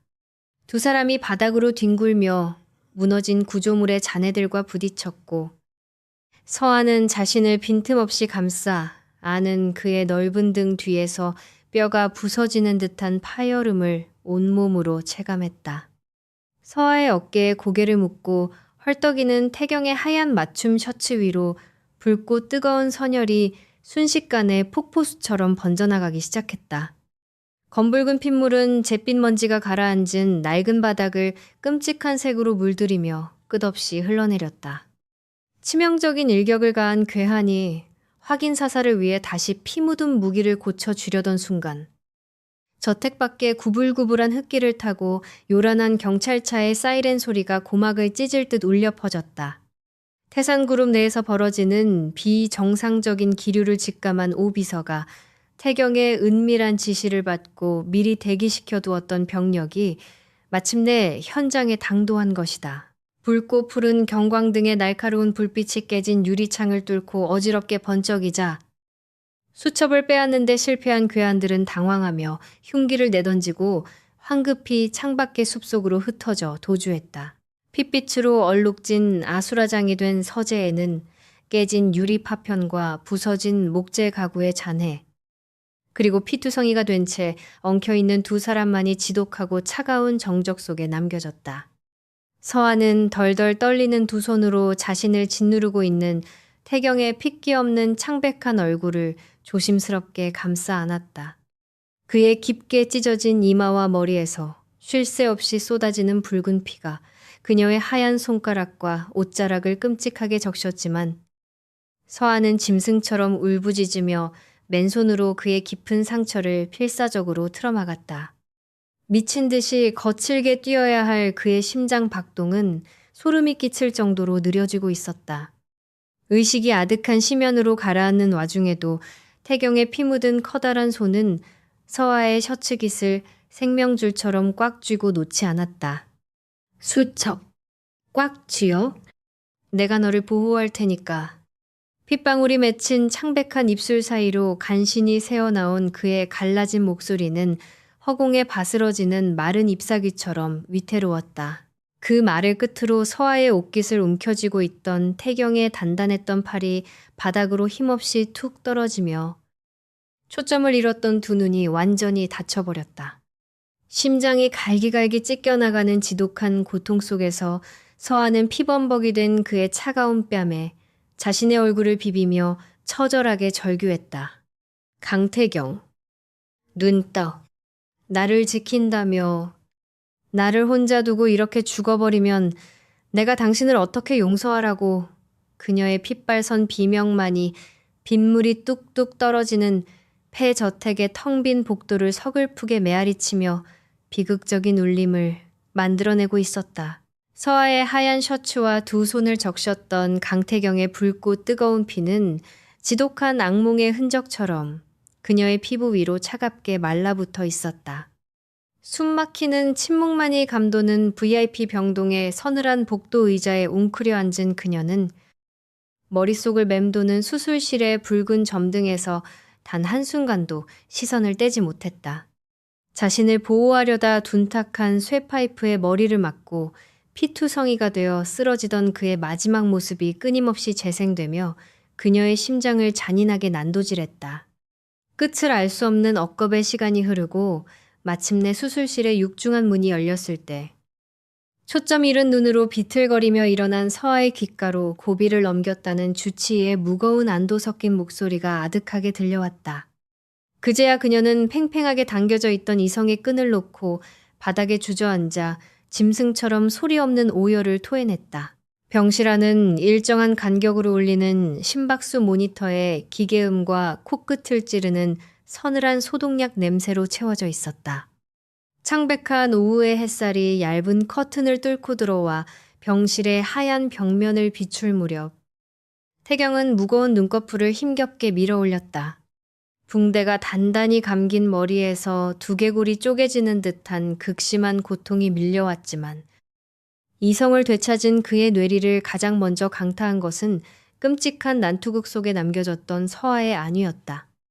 핏발선 눈으로 텅 빈 병실을 미친 듯이 훑어보던 그는 옆에 아무도 없다는 사실을 깨닫자마자 거친 숨을 내쉬었다.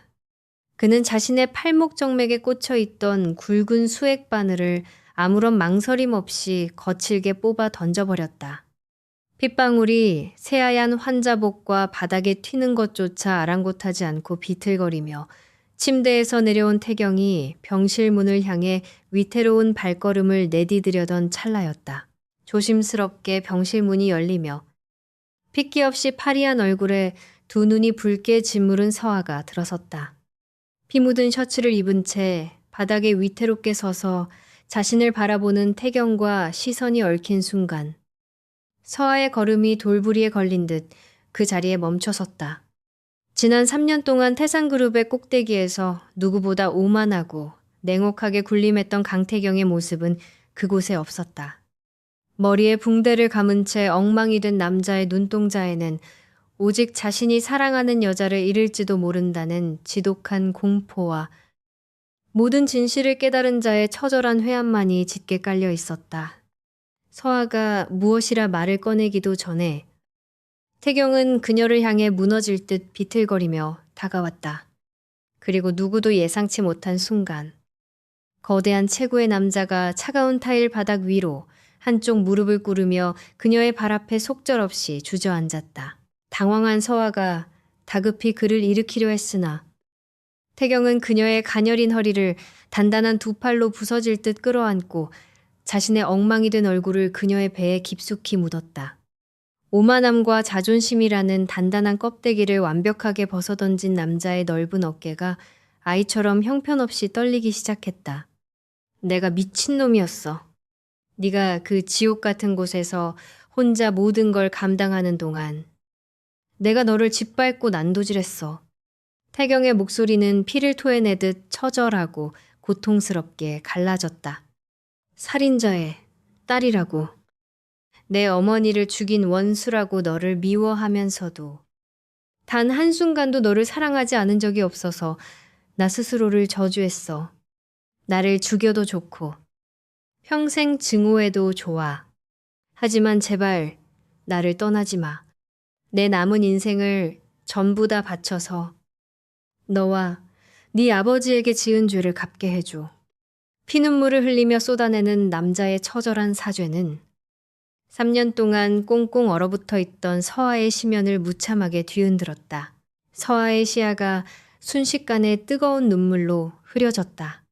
그녀는 떨리는 두 손을 뻗어 자신의 허리를 껴안고 흐느끼는 태경의 젖은 뺨을 부드럽게 감싸 쥐고 그를 천천히 들어올려 자신과 시선을 맞추게 했다. 눈물 범벅이 된 그의 얼굴과 상처투성이인 머리에 붕대를 어루만지는 그녀의 손길에는 더 이상의 원망도 차가운 방어벽도 존재하지 않았다. 나는 한 번도 당신을 원망한 적 없었어요. 서아의 붉은 입술 사이로 젖은 목소리가 안타깝게 흘러나왔다. 내가 끔찍하게 미워했던 건 우리를 오해 속에 가두고 서로를 핥히게 만들었던 잔인한 운명과 그 운명을 조작한 사람들 뿐이었어요. 그녀의 진심 어린 고백은 태경의 심장에 박혀있던 지독한 죄책감의 가시를 뽑아내며 상처 입은 두 영혼을 비로소 하나로 융합시켰다. 태경은 더 이상 참지 못하고 서아의 목덜미를 강하게 끌어당겨 젖은 그녀의 입술에 자신의 입술을 포겠다. 과거의 모든 아픔과 눈물을 닦아내는 듯한 절박하고도 깊은 입맞춤이었다. 두 사람의 뜨거운 숨결이 섞이며 마침내 기나긴 오해의 터널을 빠져나왔음을 증명하듯 병실 안은 애틋한 온기로 가득 찼다. 서로의 이마를 맞댄 채 거친 숨을 고르며 마침내 위태로운 평화를 맛보려던 바로 그 순간이었다. 낮게 켜져 있던 병실 한쪽 벽면의 대형 TV 화면이 갑자기 전환되며 긴급 속보를 알리는 앵커의 날카로운 목소리가 공간의 정적을 산산조각냈다. 태산그룹 강태경 대표의 전 부인 윤서아 씨가 10년 전 방화 사건의 진범인 운전기사의 친딸이며 태산그룹의 핵심 기밀을 빼돌린 공범으로 지목되었습니다. 화면 가득 쏟아지는 자극적인 헤드라인과 자신들을 향한 무자비한 여론 재판을 마주한 태경의 눈동자가 다시 한번 맹수처럼 서늘하게 식어갔다. 긴급 속보를 알리는 앵커의 무미건조한 목소리가 위태로운 평화를 찾을 뻔했던 병실의 공기를 무참하게 찢어발겼다. 화면 속에서는 서아가 태산 빌딩을 은밀하게 출입하는 도찰 사진과 함께 그녀를 10년 전 방화살인범인 윤 기사의 친딸이자 태산의 핵심 기밀을 빼돌린 파렴치한 공범으로 매도하는 자극적인 기사들이 쉴 새 없이 쏟아지고 있었다. 강인호 부회장이 자신의 추악한 범죄가 발각될 위기에 처하자 언론이라는 가장 잔인하고 통제하기 힘든 무기를 꺼내들어 두 사람의 숨통을 조이기 시작한 것이다. 방금 전까지 뜨거운 눈물로 서로의 상처를 어루만지던 태경의 얼굴은 화면을 마주한 순간 순식간에 차갑게 굳어버렸다. 그는 핏발선 눈으로 스크린을 노려보며 상처 입은 짐승처럼 낮게 으르렁거렸다. 자신의 목숨을 내던져가며 지켜낸 여자를 또다시 세상의 가장 더러운 진흙탕 속으로 끌어내리려는 숙부의 비열한 수작에 그의 인내심은 완벽하게 바닥을 드러내고 말았다. 같은 시각, 태산그룹 본사 최고층에 위치한 대회의실은 극도의 혼란과 소음으로 들끓고 있었다. 강인호 부회장은 평소 태경이 앉던 회장석에 거만하게 기대어 앉아 입가에 승리자의 비열한 미소를 희미하게 띠고 있었다. 그는 언론의 자극적인 보도를 명분 삼아 긴급 이사회를 소집했고 기업의 명예를 심각하게 실추시키고 낡은 저택 복원 현장의 붕괴 사고까지 초래한 강태경 대표의 즉각적인 해임안을 안건으로 상정했다. 임원들은 태경이 이혼한 전 부인이자 범죄자의 딸을 감싸느라 회사를 파멸의 위기로 몰아넣었다며 웅성거렸고 당장 그녀를 내치고 사태를 수습하지 않으면 대표직을 박탈해야 한다고 목소리를 높였다. 그것은 철저하게 계산된 강인호의 각본이었고 태경이 중상을 입고 병상에 누워있는 지금이야말로 태산의 모든 권력을 완전히 집어삼킬 수 있는 완벽한 기회였다. 이사회의 만장일치 해임 결의가 이루어지려던 찰나. 회의실 전면에 설치된 거대한 화상 회의 스크린이 요란한 파열음과 함께 켜졌다. 화면 너머로 나타난 사람은 머리에 피가 배어나오는 붕대를 감고 환자복 위로 검은 정장 재킷을 무심하게 걸친 강태경이었다. 비록 병상에 몸을 의탁한 처지였지만 화면을 뚫고 나올 듯한 그의 살기 어린 눈빛과 압도적인 위압감은 회의실의 공기를 단숨에 얼어붙게 만들었다. 지금 내 허락 없이 누가 함부로 의사봉을 두드리려 하는가. 태경의 서늘한 호통이 스피커를 타고 대회의실을 쩌렁쩌렁 울렸다. 그는 즉각 대기 중인 최고위급 법무팀을 향해 언론 보도를 전면 통제하고 자신의 아내를 모욕하는 모든 기사에 대해 무관용 원칙으로 고소할 것을 명령했다. 하지만 강인호는 여유롭게 웃으며 이사회의 과반수 동의를 내세웠고 심각한 부상으로 육체적 한계에 부딪힌 태경의 권력은 그룹의 견고한 시스템 안에서 일시적으로 묶여버리고 말았다. 태경의 격렬한 방어에도 불구하고 강인호가 거대 자본을 풀어 살포한 악의적인 소문은 걷잡을 수 없이 퍼져나갔다. 굵은 폭우가 쏟아지는 병원 정문 앞과 서하의 낡은 복원 공방은 어느새 진실을 물어뜯기 위해 몰려든 수백 명의 취재진으로 겹겹이 포위되었다. 빗줄기를 가르는 번쩍이는 카메라 플래시와 마이크를 들이미는 기자들의 광기 어린 함성이 굳게 닫힌 병원의 1층, 로비 유리창을 부술듯이 거세게 몰아쳤다. 그들은 서하의 이름을 연호하며 자극적인 해명을 요구했고 병원의 정예 보안 요원들조차 그 거대한 군중의 폭력을 막아내기에는 역부족이었다. 마치 10년 전 아버지가 억울한 누명을 쓰고 세상의 돌팔매질을 당해야 했던 그 지옥 같은 날이 고스란히 재현되는 듯 했다. 서하는 창백하게 질린 얼굴로 창밖의 아수라장을 내려다보며 굳게 담은 입술에서 피가 날 정도로 꽉 깨물었다. 서하는 고개를 돌려 병실 안쪽에서 다시 터져 나온 두피 상처의 피를 닦아내지도 못한 채 전화를 붙들고 고군분투하는 태경의 지친 뒷모습을 바라보았다. 오직 자신 하나를 지키기 위해 그가 평생을 걸고 지켜온 거대한 제국마저 처참하게 부서져 내리는 것을 더 이상은 방관할 수 없었다. 그녀의 떨리는 손이 주머니 속 깊은 곳에 숨겨두었던 절반쯤 불에 탄 금장 만년필을 조심스럽게 꺼내어 쥐었다. 그 안에는 강인호를 단숨에 파멸시킬 유일한 핵심 증거물이 잠들어 있었지만 지금 상황에서 태경을 벼랑 끝으로 내몰지 않고 판을 뒤집으려면 누군가가 기꺼이 미끼가 되어야만 했다. 서한은 서늘하게 식어버린 눈동자로 창밖의 빗줄기를 한번 응시한 뒤 태경이 듣지 못하도록 병실의 가장 후미진 구석으로 조용히 걸음을 옮겼다. 이내 그녀는 결연한 표정으로 낡은 휴대전화를 들어올려 태경 몰래 강인호 부회장과의 지독하게 위험한 거래를 제한하기 위한 통화 버튼을 눌렀다.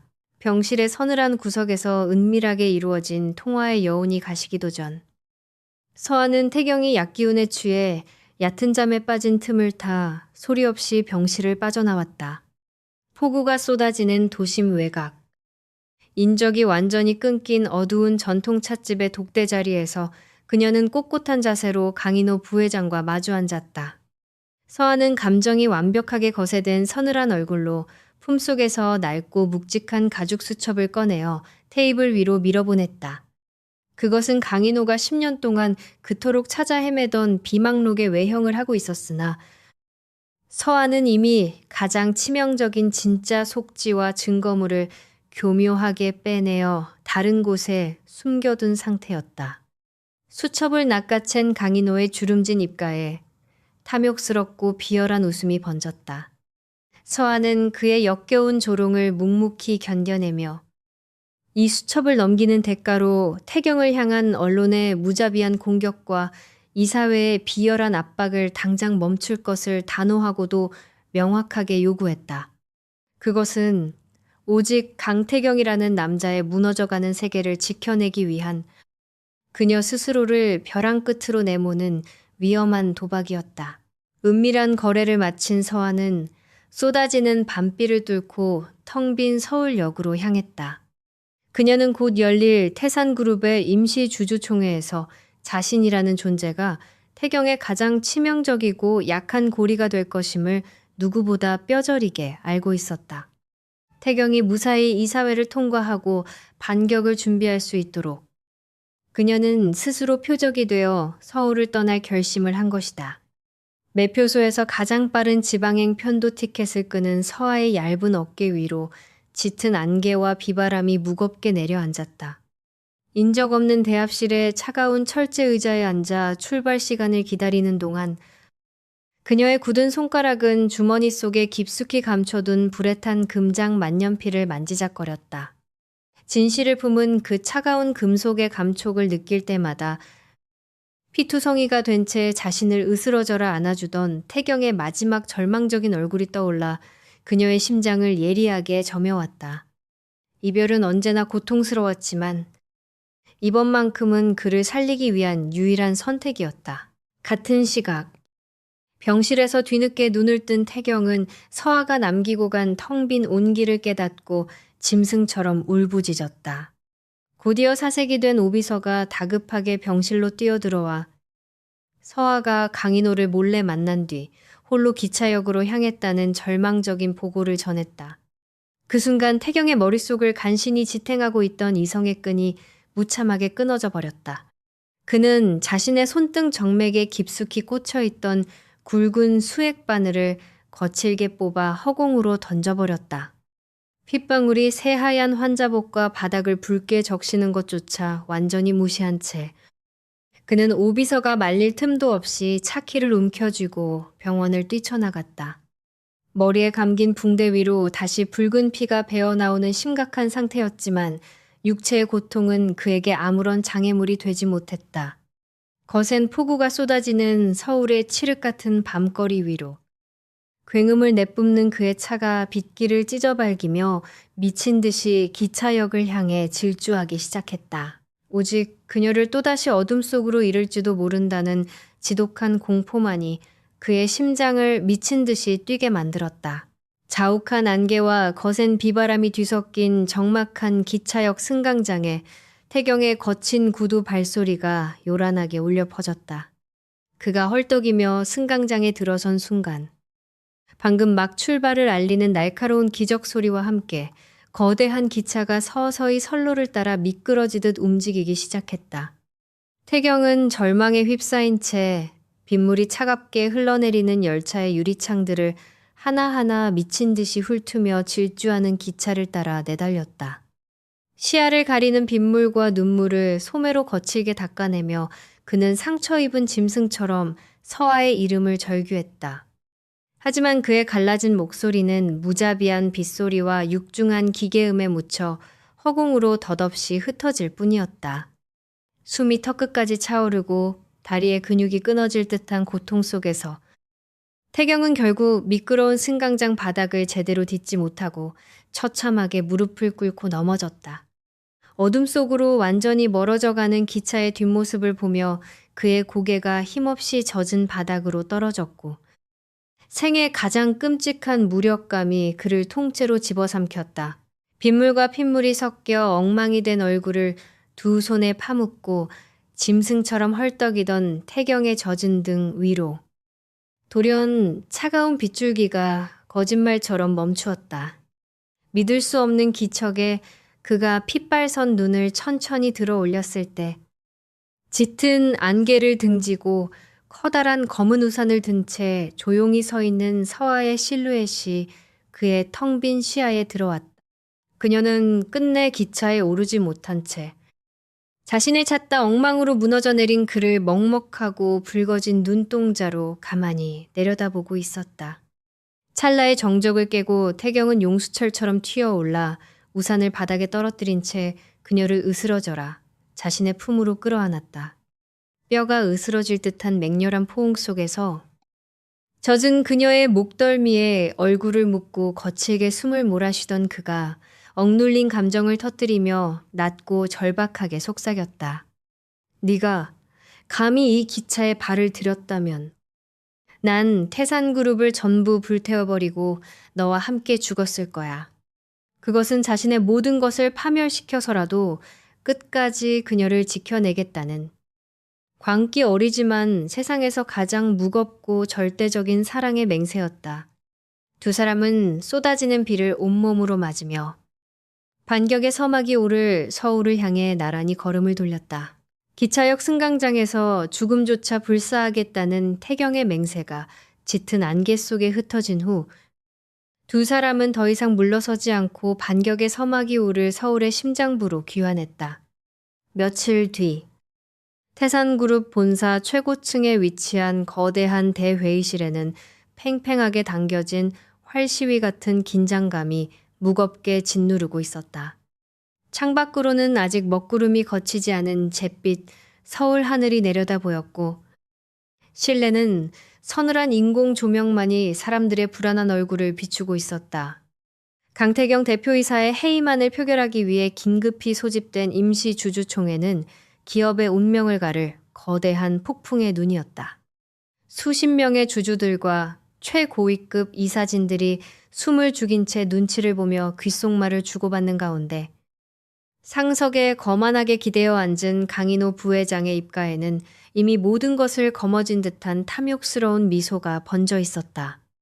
그는 언론을 완벽하게 통제하고 서아에게서 빼앗은 낡은 수첩으로 모든 후환을 제거했다고 확신하며 곧 자신의 손에 완전히 들어올 태산의 거대한 권력을 여유롭게 음미하고 있었다.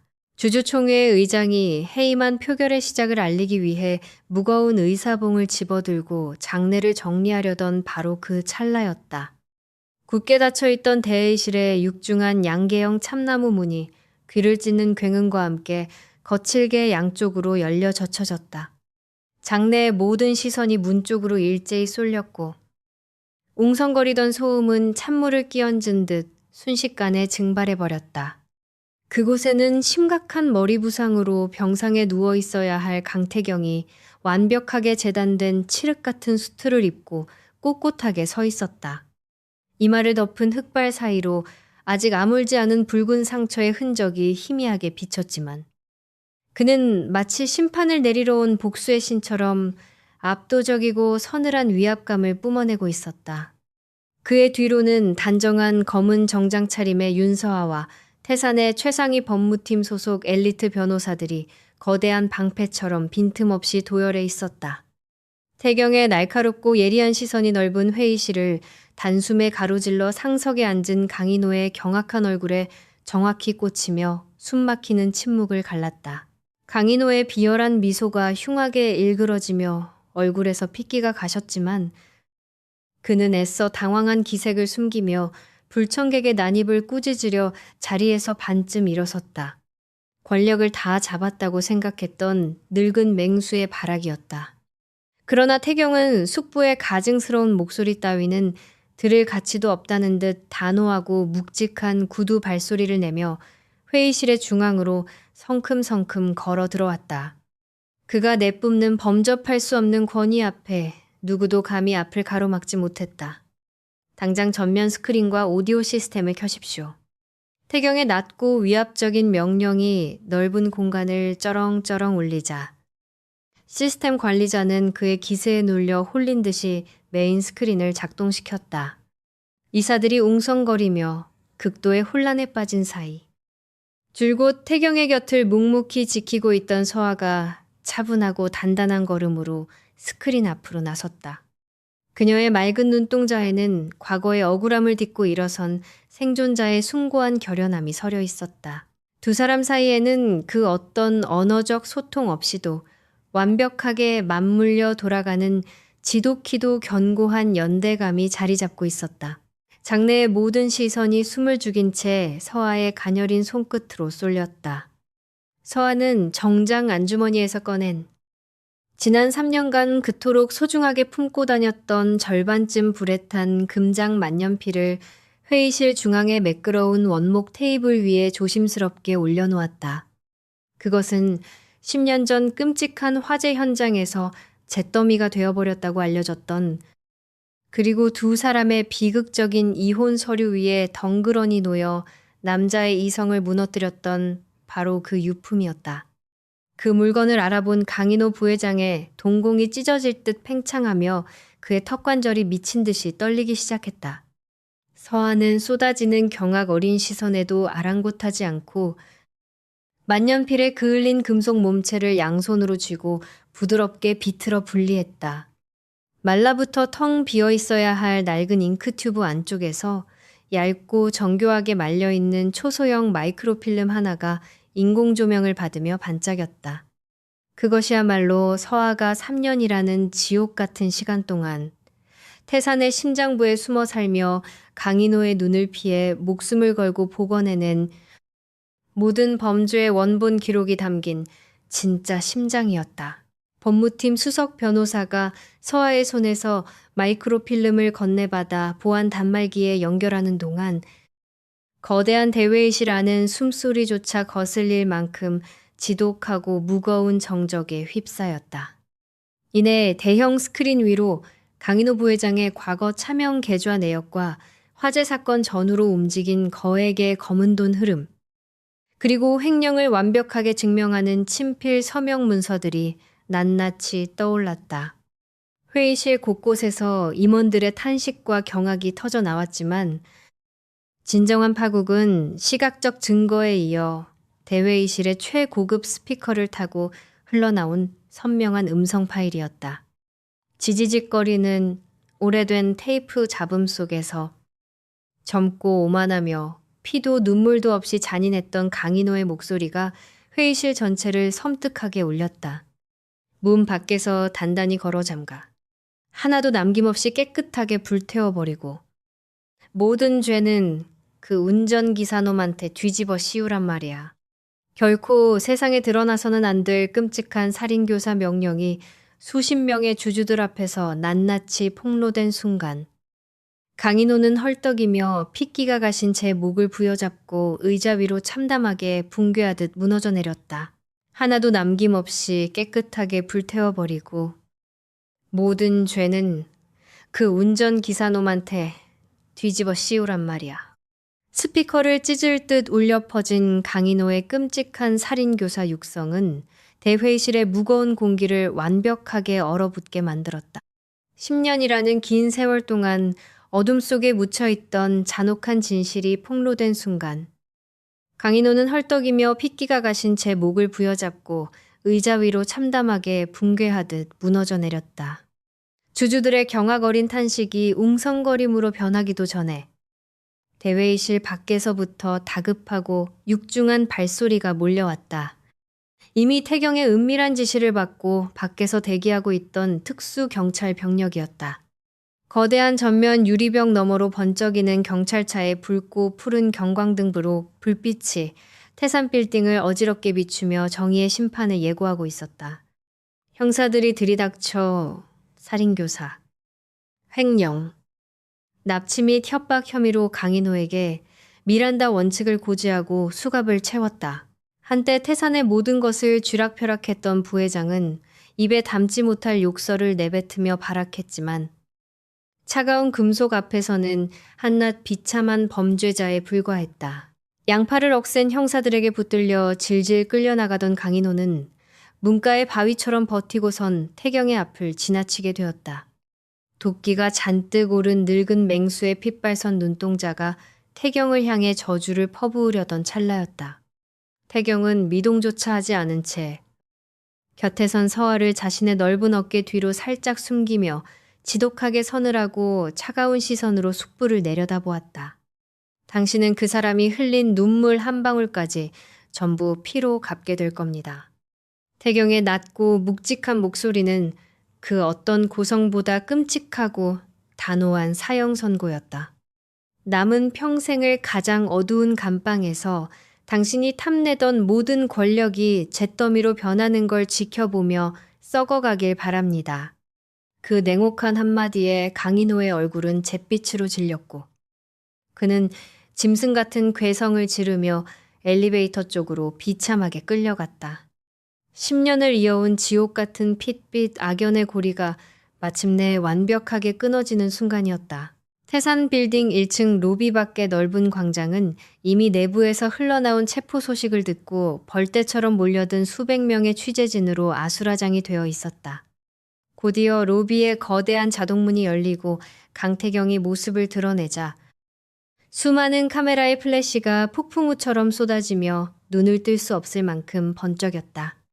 머리에 붕대를 감고 상처 입은 창백한 얼굴이었지만 그의 걸음에는 그 어느 때보다 견고한 위엄과 결의가 서려 있었다. 비서실의 만류에도 불구하고 그는 쏟아지는 마이크 숲 앞에 중앙 단상으로 곧장 걸어갔다. 태경은 마이크를 직접 틀어쥐고 한치의 흔들림 없는 목소리로 강인호의 범죄 사실과 10년 전 화재 사건의 진짜 배우를 세상에 낱낱이 공표했다. 그동안 언론이 조작해 쏟아냈던 서아를 향한 모든 악의적인 기사들이 완전히 거짓이었음이 밝혀지는 통쾌하고도 묵직한 진실의 시간이 흘렀다. 진실의 폭로가 끝난 직후 태산그룹의 정점에서 누구에게도 고개를 숙인 적 없던 오만하고 냉혹한 CEO가 단상 옆으로 걸어 나왔다. 수많은 취재진이 의아함에 숨을 죽인 가운데 태경은 두 손을 가지런히 모으고 카메라 렌즈들을 향해 허리를 깊이 굽혀 90도로 정중하게 인사했다. 셔터가 미친 듯이 터져나가는 소리만이 광장을 가득 채웠다. 저는 오늘 억울한 누명을 쓰고 세상의 지탄을 받아야 했던 고 윤 기사님과 그 유가족에게 공개적으로 깊은 사죄의 말씀을 올립니다. 허리를 편 태경의 목소리에는 그 어떤 계산도 섞이지 않은 깊은 참회와 먹먹한 진심이 담겨 있었다. 그분은 방화범이 아니라 불길 속으로 가장 먼저 뛰어들어 제 어머니를 구하려다 숭고하게 목숨을 잃은 진정한 의인이자 영웅이었습니다. 저와 태사는 그 위대한 희생에 대한 명예를 회복하고 평생을 바쳐 그 가족에게 죗값을 치를 것을 약속드립니다. 기자회견장에 눈부신 빛이 닿지 않는 로비의 어두운 구석. 거대한 대리석 기둥 뒤에 조용히 서 있던 서아의 시야가 순식간에 뜨거운 눈물로 번져갔다. 자신을 대신해 세상의 모든 비난을 잠재우고 아버지의 짓밟힌 이름을 영광스럽게 되찾아주는 남자의 듬직한 뒷모습을 보며 그녀는 두 손으로 얼굴을 감싸쥐고 소리 없이 오열했다. 10년 동안 살인자의 딸이라는 낙인 속에 숨죽여 살아야 했던 고통과 지난 3년 동안 오해 속에 찢겨나갔던 마음의 흉터들이 그의 묵직한 사과와 함께 봄눈 녹듯 씻겨 내려가고 있었다. 억눌렸던 가슴 속에서 벅찬 안도감과 해방감이 맑은 눈물이 되어 끊임없이 흘러내렸다. 폭풍 같았던 기자회견이 마무리되고 취재진이 앞다투어 속보를 타전하기 위해 흩어지는 사이 태경은 벅찬 가슴을 안고 서아를 품에 안기 위해 다급히 뒤를 돌아보았다. 하지만 그녀가 서 있던 기둥 뒤의 어두운 공간에는 텅 빈 공기만이 서늘하게 맴돌고 있었다. 심장이 덜컥 내려앉은 태경의 흔들리는 시선이 군중 속을 미친 듯이 헤매었지만 그녀의 자취는 이미 어디에도 보이지 않았다. 기둥 뒤의 서늘한 빈자리에서 몰려오는 찰나의 상실감에 태경의 심장이 덜컥 내려앉았다. 방금 전까지 기자회견장에 눈부신 플래시와 쏟아지는 질문 세례 속에서도 바위처럼 단단하게 세상을 통제했던 그였지만 그녀가 시야에서 사라졌다는 사실 하나만으로 그의 이성은 다시 위태롭게 흔들렸다. 그는 다급하게 휴대전화를 꺼내 서아의 번호를 누르며 로비 밖으로 뛰어나갔다. 신호음만이 무심하게 이어지는 가운데 오 비서가 헐떡이며 뛰어와 그녀의 차량이 서울 외곽의 언덕을 향해 이동 중이라는 위치 추적 결과를 보고했다. 그 목적지가 낡은 폐저택이라는 것을 직감한 순간 그의 가슴을 짓누르던 거대한 불안감은 묘한 안도감과 벅찬 떨림으로 바뀌어갔다. 태경은 수행원들을 물리치고 직접 운전대를 잡았다. 부드러운 이슬비가 내리기 시작하는 서울의 밤거리를 가로지르며 그는 잃어버린 자신의 유일한 세계를 되찾기 위해 미친 듯이 차를 몰았다. 구불구불한 진입로를 지나 짙은 녹음이 우거진 언덕 위에 다다르자 태경의 시야에 믿을 수 없는 경이로운 광경이 펼쳐졌다. 과거의 참혹한 화마와 깊은 절망의 그림자 속에 갇혀있던 스산한 폐저택은 더 이상 그곳에 존재하지 않았다. 서아가 그동안 손수 닦아내고 복원해낸 커다란 유리창 너머로 따뜻하고 포근한 황금빛 조명이 흘러나와 비 내리는 밤의 어둠을 부드럽게 밀어내고 있었다. 차에서 내린 태경은 빗방울이 촉촉하게 젖어드는 정원의 돌길을 밟으며 천천히 현관문을 열고 안으로 걸음을 옮겼다. 서늘한 곰팡이와 매캐한 잿더미 냄새가 진동하던 저택의 공기는 어느새 짙고 안정적인 나무향과 서아 특유의 맑은 비누향으로 가득 채워져 있었다. 그 평온하고 따뜻한 공기가 태경의 찢겨진 폐부 깊숙이 스며들며 지난 10년 동안 그를 괴롭혔던 화재의 끔찍한 트라우마를 씻은 듯이 어루만졌다. 은은한 샹들리에 조명이 흘러나오는 1층 메인 홀의 중앙에는 서아가 조용히 서 있었다. 그녀의 시선이 가닿은 곳에는 며칠 전 그녀가 잿더미 속에서 떼어내어 정성스럽게 복원 작업을 마친 커다란 가족 유화가 온전한 모습으로 벽에 걸려 있었다. 그림 속에는 태경의 어머니와 앳된 얼굴의 어린 태경이 티 없이 맑은 미소를 지으며 평화롭게 안겨 있었다. 태경은 구두 소리를 죽인 채 조심스럽게 다가가 그녀의 가녀린 등 뒤에서 양팔을 뻗어 빈틈없이 품에 안았다.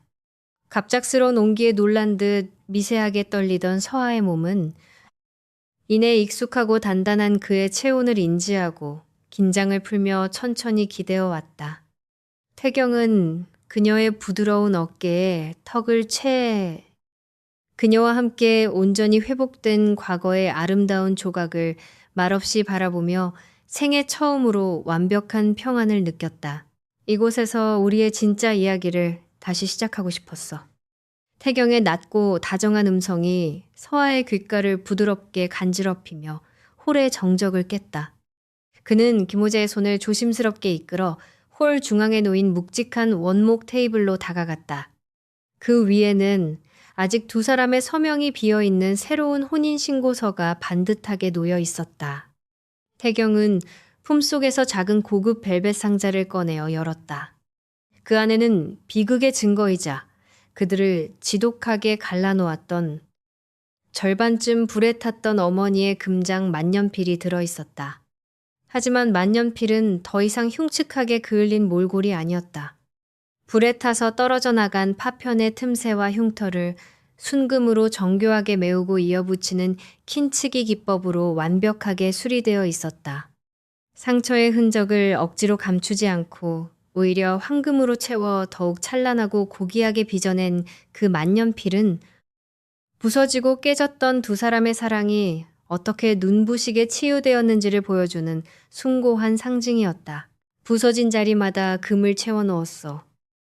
우리의 상처도 이 만년필처럼 서로가 채워주면 세상에서 가장 단단하고 빛나는 것이 될 거라고 믿으니까. 태경은 눈시울이 붉어진 서아의 손을 끌어당겨 황금빛으로 융기된 만년필을 조심스럽게 쥐어주었다. 10년의 원망과 3년의 오해가 빚어낸 끔찍한 흉터들이 그의 뜨거운 진심 앞에서 찬란한 금빛으로 변해가는 것을 느끼며 서아는 흐르는 눈물을 닦아내고 환하게 고개를 끄덕였다. 그녀는 부드러운 미소와 함께 서류의 빈칸에 자신의 이름을 써 내려갔고 태경 역시 그녀의 손 위로 자신의 커다란 손을 겹쳐주며 평생의 서약을 나란히 새겨 넣었다. 창밖으로는 서울의 밤을 적시는 평온한 빗소리가 두 사람을 축복하는 아름다운 교향곡처럼 흘러내리고 있었다. 모든 비밀과 원망의 굴레를 벗어던진 두 사람은 서로를 깊이 끌어안고 영원히 변치 않을 고요하고 긴 입맞춤을 나누었다. 빗속에서 시작된 길고 고통스러웠던 자각은 마침내 가장 찬란하고 따스한 빛이 되어 그들의 새로운 삶을 눈부시게 비추고 있었다.